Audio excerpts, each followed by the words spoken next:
So on my talk show on KTRH, I had a discussion about the homeless that seem to be slowly but surely disappearing from under the bridges to where the Super Bowl is going to be played, disappearing under the bridges and on the street corners in downtown Houston.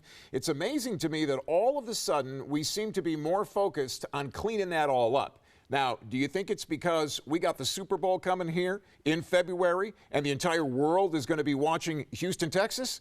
You're darn right. That's exactly the reason all of a sudden this seems to be such a focus on our mayor, on our police chief. You know, what the hell happened? How come we weren't doing this about 5-10 years ago? But Matt, this happens in every city in America when you have big sporting events, in particular the Super Bowl that comes into that city.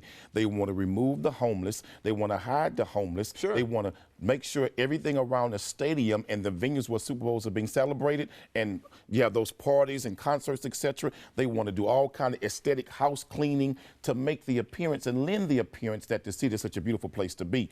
Houston is a great city of appearances, but when the Super Bowl leave, those homeless people will still be right there hungry and out of doors. So and most of them are veterans. And we gotta see if the mayor is actually going to do what he says he's going to do. And let's see how long that actually lasts, because in my opinion, I don't disagree with you. I think a lot of this is being done just so we look good in early February. After that, I don't think anybody's going to give a damn how it looks anymore. But Matt, the people of this city have to deal with politicians differently.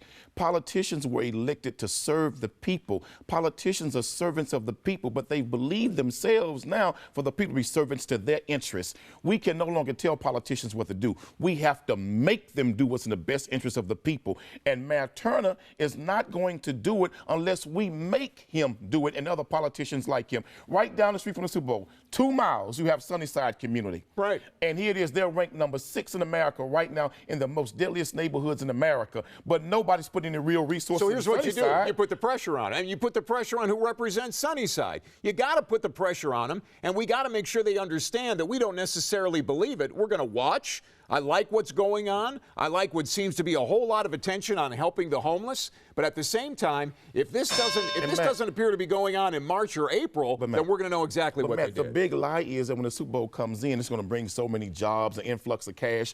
In 2004, it said the same thing. We actually didn't even get the amount of money that was promised to us in 2004. And now we think we're going to get it today? No. Man, we got to go back to the basics in this city and say, look, if the tickets are so high to where the common person cannot afford it, take it somewhere else. Use that money to help the common people in this city. And for some of the homeless, maybe it's time to start going back to work if you can. And many of them are veterans, man, with drug problems, alcohol problems that America helped create overseas. No, we don't take care of them. We act like we take care of our veterans. We really don't take care of our veterans. Then we need to do it better. Absolutely.